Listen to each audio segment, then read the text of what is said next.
The body in her trembling hooves felt far heavier than it should have. She was barely able to find her breath as the terrible sight stared back up at her. Blood stained her hooves in copious amounts, and more was joining it with every passing second as she tried in vain to staunch the crimson flow. Please, no, say something, stay with me, look at me, please! But there was no response.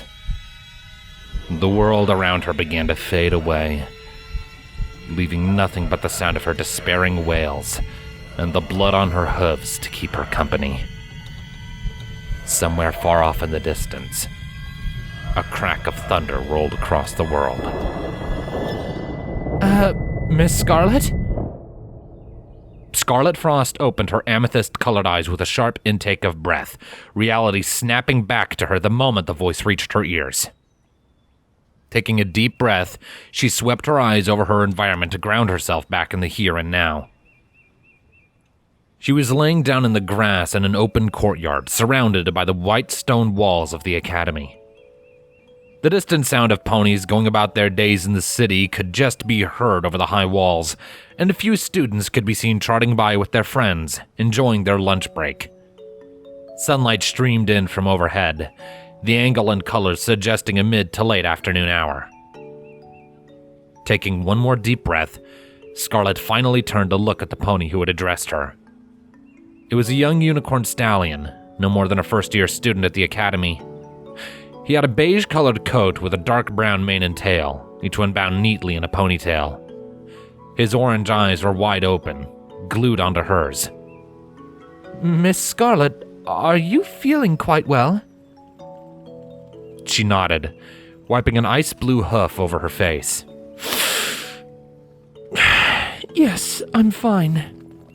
My apologies. Did you need something, student? She asked, affixing him with a stern look. The student did not seem convinced by her statement, but nevertheless chose not to question it. Yes, I did. I'm doing a research report on the fall, and I was wondering if you could answer a few questions for me on the matter. He explained, his voice hitching for just a moment as he began. Seeing as you've been studying it rather excessively yourself, as I understand. The fall, Scarlet echoed, raising an eyebrow in curiosity. I suppose I can answer a few questions. Come with me. Confused, the student fell into step beside her as she strode past him for the ornate and well-polished wooden door. The door took them into her place of work, the Swanrun Academy Library. The walls were, much like the rest of the academy, made up of smooth white stone, inlaid with various abstract patterns, most notably of a six-pointed starburst. Tall, translucent green windows lined the walls, letting in rays of pale light to illuminate everything. Bookcases were set up against the walls, each one packed with thick tomes of all shapes, sizes, ages, and subject matters, while a large area in the center was devoted to various seating arrangements, where a few students could be seen with their muzzles buried in pages. Far to the right side of the room, curving staircases made of a fine, dark-colored wood ascended to a second floor that stood suspended over the first, where yet more bookcases could be seen. What do you know of the fall? Scarlet suddenly inquired, moving for the stairs. The student jumped at the sound of her voice and scrambled to keep up with her brisk pace. I know that it's a period of history that marked the end of old Equestrian, that had happened many centuries ago, he told her, his brow furrowing in thought. But specific details are hard to come by. Unsurprising. Archaeologists and historians are still finding scraps and remnants from the fall, much of which is mangled and destroyed beyond being helpful, Scarlet recalled, humming quietly. They ascended the steps and came onto the second level. Her eyes became affixed to a specific section further back, a few books already in mind. What we do know was largely passed down by word of mouth and the unreliable scribblings of scattered survivors. I see. But what exactly happened back then? Do we have any ideas whatsoever? A few. Scarlet nodded before turning down into one of the rows of shelves. But again, most of what we know of that era is largely speculative. Only a few things are known for certain. Such as? I'm not here to pass your tests for you, Scarlet shot back with a small smirk on her face. The student winced and shied back under her eyes, prompting her to give a good-natured chuckle. But I can tell you one thing. The student looked back up at her, still looking sheepish. Yes, I'm listening. Scarlet's smile faded as she pulled the knowledge up from the depths of her memory, and she was barely able to keep a bitter scowl from appearing on her face. The collapse of old Equestria, the fall, was not an incident that happened out of nowhere. No. Old Equestria fell into ruin because of a race known as the Changelings. They spread across our old home in a swarm of fire, blood, and death. Everything in their wake was rent and torn asunder. Changelings. Where have I... he mumbled, a hoof flying up to rub at his chin in thought. Suddenly, his eyes widened, and he stared at Scarlet in shock. Oh, by the five, I'm so sorry. Stop! Scarlet cut him off immediately, her eyes narrowing and her nostrils flaring. Do not say another word. I do not need to hear one more damned utterance of sympathy, and especially not from a student. Do I make myself clear? The student bowed his head and took a step back.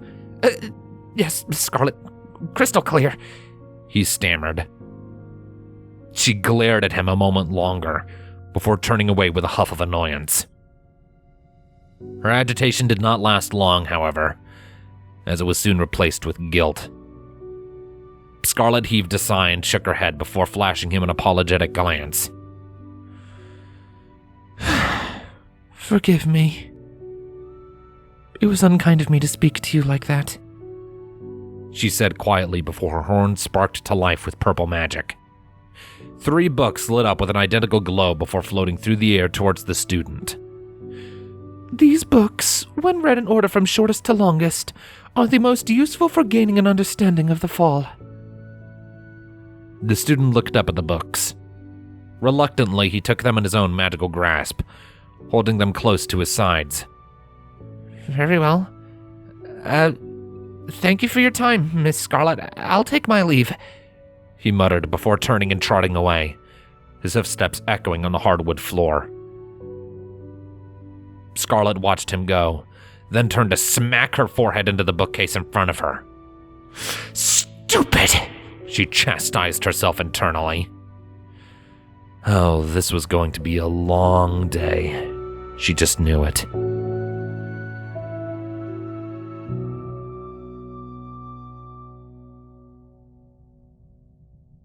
The sun was starting to get lower on the horizon, slowly turning a shade of yellow over the previous pristine white. Clouds were beginning to roll in, and Scarlet was able to recognize that a storm was on the way. She grimaced at the thought of walking home through rain and high winds, and adjusted herself in her seat. She was currently at a table next to one of the windows on the first floor of the library, a few books scattered before her. There were no other students currently in the library, and the only other pony was the head librarian, who Scarlet could just hear faintly shuffling about somewhere among the shelves behind the counter. She was about to return to reading the book in front of her when one of the library doors swung open with a heavy thunk and loud creak. A dark-colored Pegasus stallion with a graying mane stepped inside. He adjusted his glasses and scanned the room before his eyes found her. Scarlet Frost? She sat upright and nodded his way. Yes? What do you need? The pony closed the door behind him and strode across the room until he was by her side. Forgive me for interrupting your work, but Headmare Shine wishes to speak with you in her office. Scarlet raised an eyebrow, confused. Did she say what for? She asked, idly closing the book in front of her with her magic. Not to me, she didn't, the stallion replied, his brow furrowing. But she asked that you not delay. I assume it must be somewhat serious. Scarlet sighed quietly and rose from her seat. Very well. I'll go see her, she relented. The stallion nodded. Very well. Please, follow me. He led her from the library and out into the halls of the academy proper. The floor in the corridors was made up of dark blue carpets, with that same starburst pattern repeating down the middle. Unlit torches sat in evenly spaced wall sconces. Ornate busts of an alicorn with a straight mane were placed at intersections, and Scarlet couldn't help but pause briefly to examine one of them. The alicorn was a mare, her eyes closed with a serene smile on her face. The base of the bust resembled her wings, curving around her neck to shelter it before smoothly transitioning into the pedestal it rested on.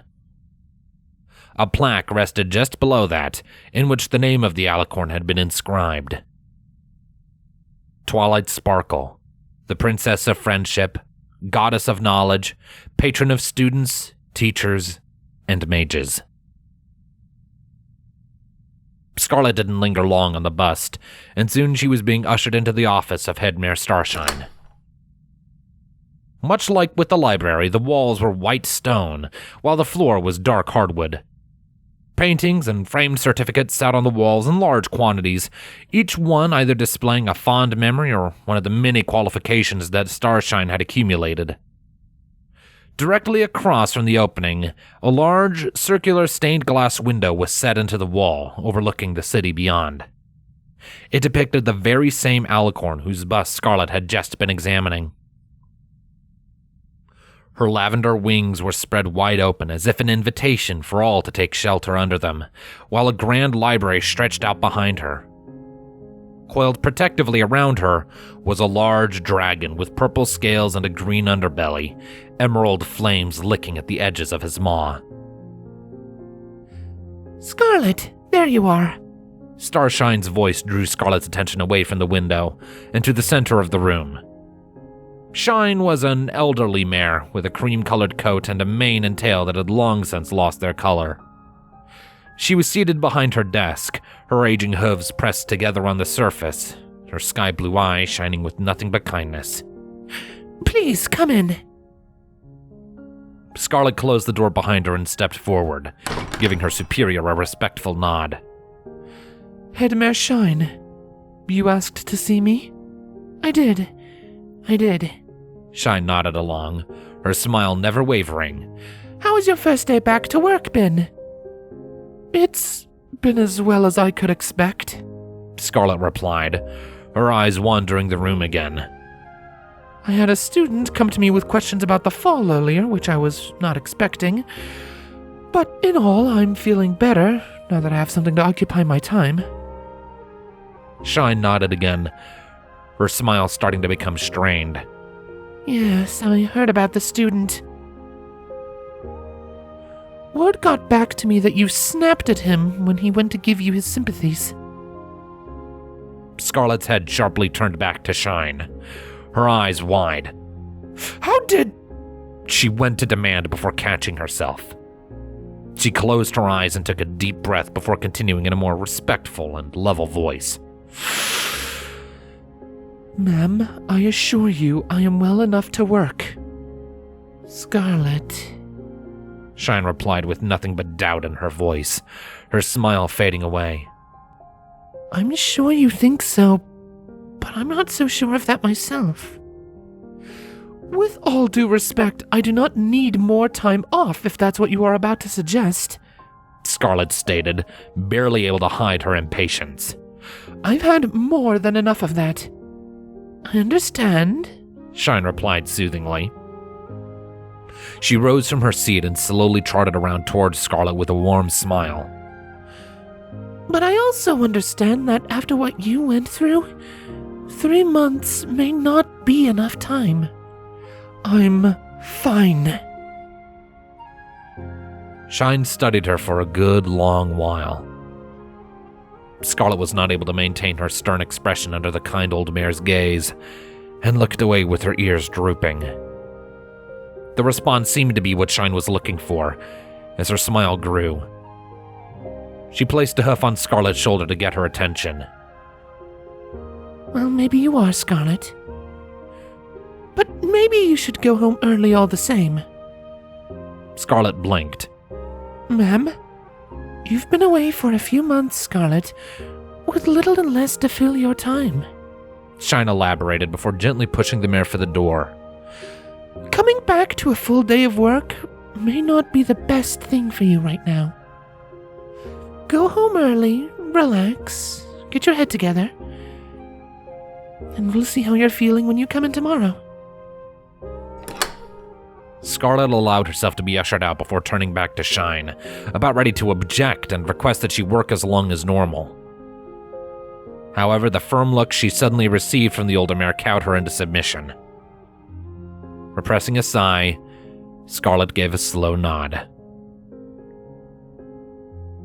Very well, Shine. I will speak with you tomorrow. Starshine beamed upon hearing that. I look forward to it. Farewell. And with that, the door closed in Scarlet's face, leaving her to her own devices.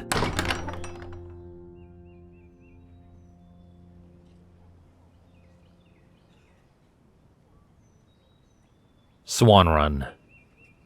Scarlet's home. Resting at the top of a sheer cliff along the western coastline of New Equestria, its buildings were made of smoothly cut white stones harvested from the cliffside. Meanwhile, down on the beach, the harbor was alive with activity. Sailors of all races meandered along the various waterside inns and taverns, talking loudly amongst themselves as they wrapped up their work for the evening. In the core of the city stood the Pearl Keep, a towering castle that served as the central bastion in the event of a siege. The landmark presided high over the rest of Swanrun, filling the inhabitants with comfort and a sense of security. Aiding this were the regular patrols of the city watch, keeping the peace. It was all very familiar to Scarlet, which is why she chose to ignore most of it. She was currently standing on an overlook along the edge of the cliffs, gazing off to the west at the approaching storm clouds.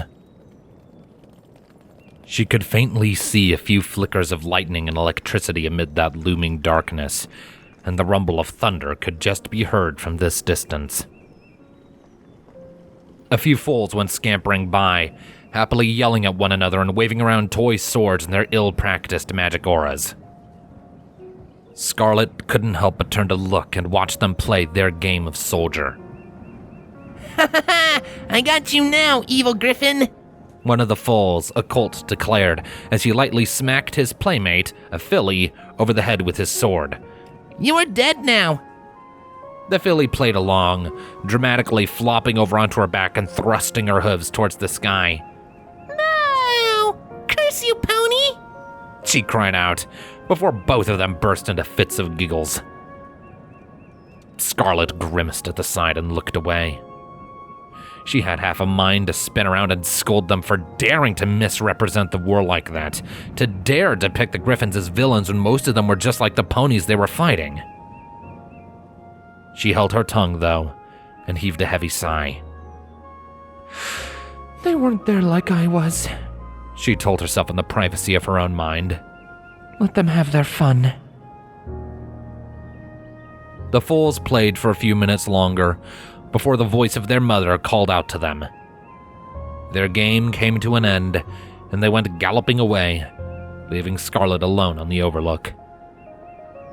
She remained there for a short while longer, before turning away and starting to trot down one of the many cobblestone roads of her home. The light gradually grew dim as she meandered through the familiar streets, the sun ready to retire for the evening until it was time for the morning. Just as it was becoming difficult to see, however, the streets were suddenly bathed in purple light. Scarlet paused and glanced over at one of the sources, finding a metal lamppost that curved over the street with a bundle of crystals glowing on the end. Scarlet tore her eyes away from the invention of arcane engineering and continued on her way. The clouds were starting to roll over the city when, at long last, she came to her home. It was a modest 2-story building that shared the same architectural style as the rest of the city. Smooth, straight white stone walls, domed dark stone roof, simple glass windows fit into the sides. Silently and begrudgingly thankful to be back home, Scarlet pushed open the door and slid inside just as the first drops of rain began to fall on the world. She lingered by the door for a moment before looking into the entrance of her home. The front room was small and modest. Directly across from her was a flight of stairs that would lead to the bedrooms. To her left was a wooden door that would lead to her personal study, while to her right was an archway that led to her kitchen, pantry, and dining room. The floor was, in sharp contrast to the walls, made of wooden planks that creaked softly under her weight. Scarlet stood there for some time, unsure of what to do. Normally, she would still be at the academy, shelving books and answering the questions of curious students of history. But she had been given the order to come home early, all because her coworkers saw fit to extend excessive sympathy and concern towards her. Stifling a groan, Scarlet turned and departed for her study. She could fill the time with a book or something, she imagined.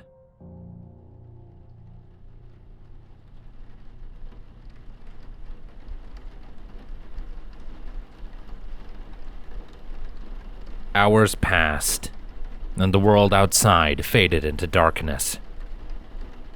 The rain had gotten heavier, now pummeling the windows with reckless abandon. The only light in the home of Scarlet Frost was, at present, a single candle on the desk of her study, allowing the seated unicorn to comfortably read the pages of her chosen book. Time passed her by, the hours bleeding together. She briefly pondered descending into her cellar to get some wine to ease the time, when a flash of light came in through the window. Curious, she glanced outside and began to count in her head. 1, 2. The deafening boom of thunder interrupted her thoughts, briefly making her jump in her skin. She laughed at her own foolishness before returning her eyes to her book. She didn't get to keep reading, though, as something else suddenly drew her attention. A muffled squeak reached her ears from below the floor, followed by a loud crash. Immediately, Scarlet was on her hooves, her horn lighting up with magic. "What in the world?" she asked herself, her eyes scanning the darkness beyond the light of her candle. Silence was her answer, and an uneasy feeling began to crawl up her spine. Swallowing heavily, Scarlet pushed more power into her horn, creating a pale light on its tip to guide her way. She stepped out of her study, ears perked up and listening carefully. The white noise of the rain only seemed to get louder, the only other sounds being Scarlet's steadied breathing and her hooves gently scraping across the wooden floor. The noise had come from below, she recalled, meaning it must have come from her cellar. With the uneasy feeling in her chest growing, and a healthy dose of curiosity rising to join it, she passed through her kitchen and dining room to slip into her pantry. Once she was inside, she cast her light about for any signs of a disturbance. Nothing stood out to her right away. The shelves of non-perishable foodstuffs were utterly untouched from how she had left them, meaning that whatever had caused that crash had not come through here at any point. Her eyes fell to the corner by the entrance, where an old trapdoor waited for her. She pried it open with her magic, grimacing internally at the deep creak given off by the aging wood and the metal hinges. A wave of stale air wafted up to meet her, swimming up into her nostrils and flooding them with the smell of wood and perhaps a little bit of mold. She'd need to tidy up down there at some point, she decided. Putting aside any thoughts of cleaning for the moment and channeling a little more power into her light, Scarlet carefully descended the steps. The sounds of the rain assaulting her home became almost inaudible, becoming little more than a low and ominous rumble in the depths of her ears. The steps creaked loudly in protest under her weight, accompanied by the quiet hum of her magic. The cellar was less than pleasant to look at, but then again, she figured, it didn't need to be. It was a small and cramped space with a low ceiling and an old wooden floor that creaked even worse than the boards upstairs. Along the walls, a few shelves with odds and ends that had no other place in the home could be seen. Below them, racks loaded with bottles of wine were neatly arranged. Kegs of ale hugged the corners where the racks were absent. A few rats scattered away from the glow of her magic, squeaking in a panic and making her cringe. She would need to deal with them, too, when she started cleaning up later. But all of that was of little importance at the moment. Scarlet swept her eyes across the room, intensifying the light from her horn to illuminate everything. Hello? Is any pony here? She called out before scanning the room again, this time spotting the disturbance she had been looking for. Oh, for the love of... damn it, she grumbled under her breath, dragging herself over to the wall, where one of the racks of wine had been dislodged to crash to the floor. Many of the glass bottles had shattered on impact, their shards scattering far and wide, while the rich red liquid they had once contained spread out like a pool of discolored blood. As she drew closer to the scene of carnage, something about it struck her as odd. With her muzzle scrunching up in confusion, she crouched down to get a better look. The oddity stood out like a sore thumb. Hoofprints made of wine were leading away from the massive stain, leading to the corner of the far end of the room before vanishing behind a collection of ale kegs. Somebody else was definitely down here. Scarlet scowled and rose to her full height, the light on her horn intensifying as she prepared a small assortment of combat spells, just in case. She stalked towards the kegs, her stance low. I know you're there, she announced in a loud, warning voice. She came to a stop a short distance away, glaring intently at where she knew the intruder was hiding. Show yourself! Right now! There was a long moment of silence, nothing answering her demand. Scarlet was about ready to impatiently tear the kegs aside with her magic when finally, the intruder moved. They took it slow, clearly trying not to alarm her, limping out from behind the kegs with their head held low. Scarlet could not maintain her glare. Her eyes flew wide open, and her jaw dropped at the sight of an earth pony filly, no more than 9 or 10 years old. Her unkempt teal coat was messy and smothered in a thick layer of dirt. She was doused in wine, to the point it was dripping off the right side of her coat and pattering softly against the floor. There were no cutie marks adorning her flanks. Her purple mane and tail were both long and wild, hiding one side of her face from view with a curtain of knots and matted hair.